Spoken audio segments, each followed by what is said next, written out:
What's going on, everyone? Cannabis Express 420. We are back at full volume. So, today I wanted to talk about the drama behind cannabis strain names and what the world is going to look like when it comes to cannabis after full legalization, and where companies are going to be able to get patents for names and rights to names of cannabis, and kind of how that's all going to shill out into it. I want to let you guys know that if you are into gaming content, I stream on Twitch. I will leave that link down below to go to my channel. You can click it at any point and go follow. I try to stream in the mornings. I'm probably streaming right now, depending on what time you're watching this. But let's get into the actual topic for today. So if you've been growing cannabis for any amount of time, or if you've done any bean shopping online, you know there are hundreds and hundreds of thousands of names for different cannabis strains that have different terpene profiles, that have different growing genetics, that have different colors they turn when they fade, that have certain veg times, that have certain flowering times. All of this stuff, and with a lot of variety of genetics comes a lot of variety of what a specific strain could be. So when you talk about a strain, there's a certain amount of characteristics that in theory are supposed to put that in its place. So let's say there's a plant that is stout, has really close spacing, has a dense bud structure and thick leaves. Let's call it a white widow. So you're growing a white widow plant, and the first complication comes in is not only is there that white widow plant that you're growing, but there are possibly 5, 10, 30 phenotypes of that white widow that you're growing that you got from a specific breeder. Could be a completely different pool of white widows compared to the original genetics, or compared to any other person selling something that they call white widow. So obviously there's a huge problem when it comes to strain names, and then there's also a problem when it comes to pheno names, because phenos can also vary a little bit depending on how they're grown. But that is something that we're probably going to be talking about on a later date. But for now, let's specifically talk about and focus on strain names.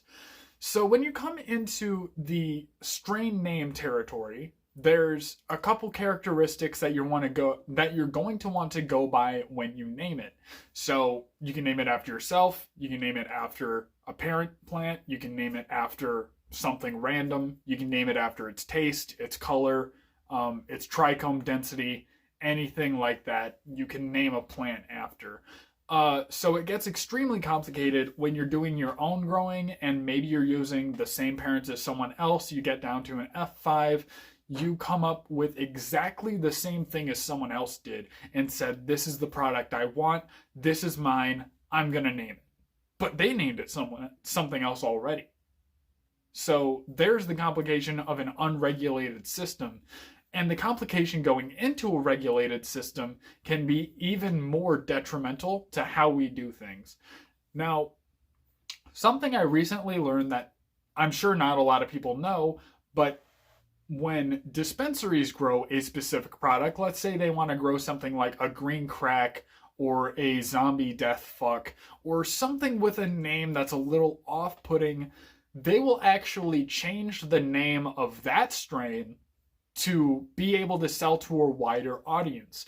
Like some grandma who's wholesome but trying out marijuana for the first time, she might not want to be handed something that's called green crack. She might not want to be handed something that's called zombie death fuck, even if it is exactly what she needs, or your grandpa needs, or your aunt, or anyone needs that is a little bit hesitant into getting into cannabis. Something even like cement shoes could be off-putting for obvious reasons.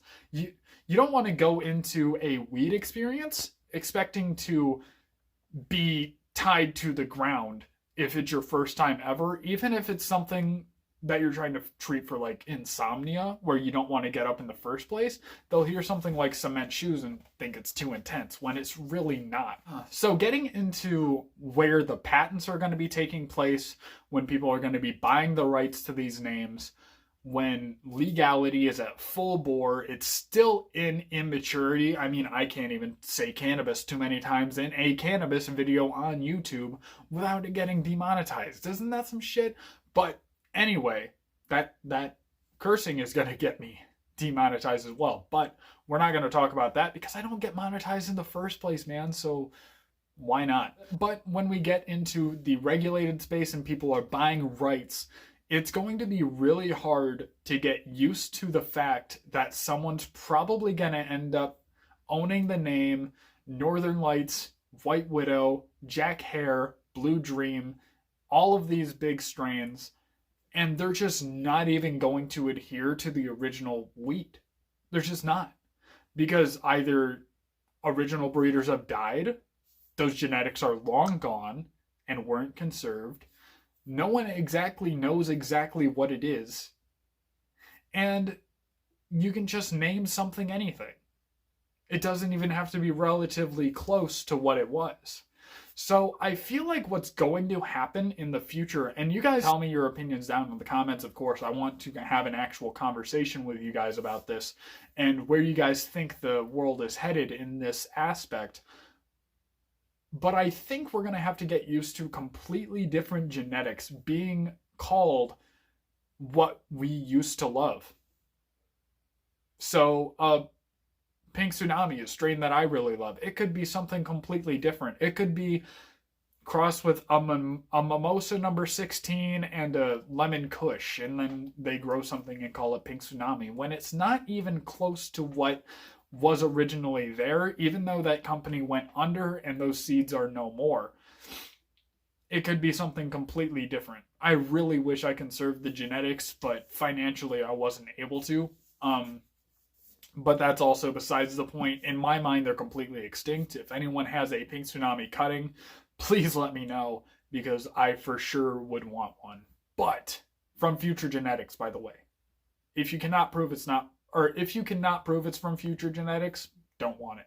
That's besides the point. Let me know what you guys think the world is going to come to when it comes to cannabis names. Let me know what you guys think is going to happen in the future. And let's talk about some of our favorite strains and how they're in common with some others and how it could get confusing, because it's really a confusing world out there when you talk about specific names, because you could go by cannabinoid levels and terpenes and the color of the plant, and no matter how many factors you add in, there is at least 50 to 100 plants that are exactly carbon copies of each other that are called something completely different. You know what I mean? This is where we're at right now. We don't have any definitive answers as to what's going to happen in the future, but that is my guess, is that we're just going to have to get used to a whole new wave of patented genetics from genetic companies. So if you guys enjoyed this video, please hit the subscribe button if you want to see more like this one. Please leave a like if you got value out of this video. Please leave a comment letting me know your opinion on the situation. And share this video to someone who might be worried about cannabis genetics and might be worried about this whole area. But that'll be it for now. Thank you very much for joining me. See you later.